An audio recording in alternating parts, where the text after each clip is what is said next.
نبی پاک صلی اللہ تعالی علیہ وسلم نے یوں بیٹھے بیٹھے ایک دن صحابہ سے فرمایا یار روز نہ بیٹھے رہا کرو، وقفے سے ملا کرو۔ کچھ لوگ زیادہ ساتھ رہنے لگتے ہیں تو ادب نہیں نہ رہتا، ان کو احساس نہیں ہوتا کہ میں کیا کر رہا ہوں۔ تو نبی کریم صلی اللہ تعالی علیہ وسلم نے صحابہ کے مجمع پہ نظر ڈال کے فرمایا، حضور فرمانے لگے روز نہ ملا کرو، وقفے سے ملنے سے محبت بڑھتی ہے۔ حضرت صدیق اکبر بھی مجمع میں بیٹھے تھے، وہ بھی 3 نمازوں میں نہ آئے تو پیچھے ہی نماز پڑھ کے چلے گئے۔ ایک روایت ہے عصر مغرب عشاء، اور دوسری جگہ لکھا کہ نہیں ظہر عصر مغرب تھی، پیچھے نماز پڑھی چلے گئے، پھر عصر پڑھی چلے گئے، پھر مغرب پڑھی، اور حضور نے زہر کے بعد حضرت انس بن مالک سے پوچھا ابو بکر نہیں آئے؟ پھر عصر کے بعد پوچھا ابو بکر نہیں آئے؟ پھر مغرب کے بعد پوچھا ابو بکر نہیں آئے؟ تو حضرت انس بن مالک کہتے میں بھی حیران تھا کہ وہ نماز تو پڑھ کے گئے ہیں، اور حضور کا طریقہ تھا کہ سلام پھیر کے پیچھے دیکھتے تھے، تو حضور نے دیکھ لیا، پھر بھی 3 دفعہ پوچھا کہ وہ آئے نہیں؟ سمجھے میری بات کو؟ حضور فرما رہے ہیں نماز پڑھنے تو ساری دنیا ہی آتی ہے، وہ تو اسپیشل آیا کرتا تھا، وہ آیا نہیں؟ آئے نہیں جناب صدیق اکبر؟ تو حضرت انس کہتے میں نے جا کے دروازے پہ دستک کی، حضرت انس قریب رہتے تھے نا حضور کے، تو نبی پاک کے لاڈلے تھے، تو پھر لوگ بھی ان کا لاڈ دیکھتے تھے کہ یہ حضور کا قریبی ہے۔ تو کہتے میں نے دروازے پہ دستک دی تو حضرت ابو بکر صدیق فرمانے لگے کیسے آئے ہو؟ میں نے کہا یار آپ چنگے سیانے بندے، حضور نے 3 دفعہ پوچھا ہے، 3 دفعہ پوچھا ہے۔ تو حضرت سیدنا ابو بکر صدیق دوڑے آئے، حضور حکم ہو؟ تو نبی کریم نے فرمایا یار سارا دن تو نظر ہی نہیں آیا، تو کدھر تھا تو؟ سارا دن ملا ہی نہیں۔ اللہ کرے آپ کے اس جملے کے حسن کی سمجھ آئے۔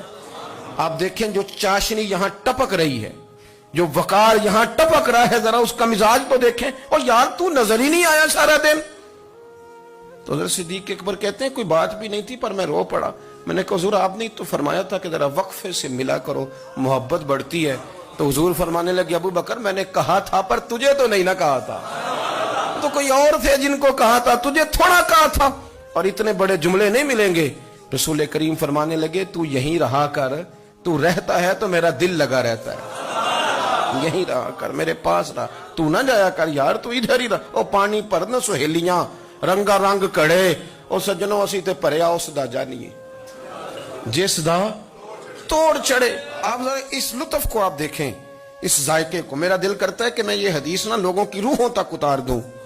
حضور فرماتے ہیں میں نے جس کے سامنے دین پیش کیا اس نے دلیل مانگی، وہ بھی کوئی اپنا ہے جو اپنوں سے دلیلیں مانگے، وضاحتیں مانگے، یہ کیسے تھا تو وہ کیسے تھا، تو یہ چیز کدھر سے آئی تو وہ کدھر گئی۔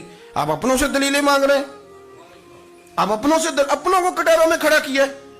حضور یہ نہیں فرماتے کہ دلیل تھی کوئی نہیں، فرمایا جس نے مانگی میں نے دی دلیل، اور لوگ دلیل دیکھ کے مسلمان ہوئے۔ حضور فرماتے ہیں لوگوں سنو یہ میرا ابو بکر ہے، میں نے اسے کہا کلمہ پڑھ لے، اس نے دلیل ہی کوئی نہیں مانگی، فوراً ہی کلمہ پڑھ کے مسلمان۔ یہ اعزاز ہے۔ یہاں تو تھک گئے لوگ اپنوں کو دلیلیں دیتے، وہ جی ویسے کیسے تھا، تو ایک بندہ یہ کہہ رہا تھا تو دوسرا، کہنے دے جو دنیا کہتی ہے، تو اپنی بات کر، تو بتا تو کیا کہتا ہے، اپنی رائے بیان کر، تیرا نظریہ کیا ہے، تیرا ذوق کیا ہے، تو چھوڑ لوگ کیا کہتے ہیں، اپنی بات کر۔ اگر ابو بکر صدیق لوگوں کے کہنوں پہ چلتے تو مکہ تو سارا کچھ اور کہہ رہا تھا، اس وقت تو کچھ تھا ہی نہیں جو کہتا کہ نہیں تو ٹھیک چل رہا ہے، دنیا ساری کچھ اور کہہ رہی تھی، لیکن صدیق اکبر کہہ رہے تھے نہیں نہیں، سچ وہ ہے جو مدینے والے رسول فرماتے ہیں، سچ وہ ہے جو میرے آقا نے فرمایا ہے۔ اپنی زندگی میں انہوں نے بتایا لوگوں کو کہ دین کا مزہ لینا ہے تو پھر ذرا غلامی کر کے آتا ہے، پھر ذرا پورا پیار کر کے آتا ہے، پھر پوری محبت دے کے پھر غلامی کا مزہ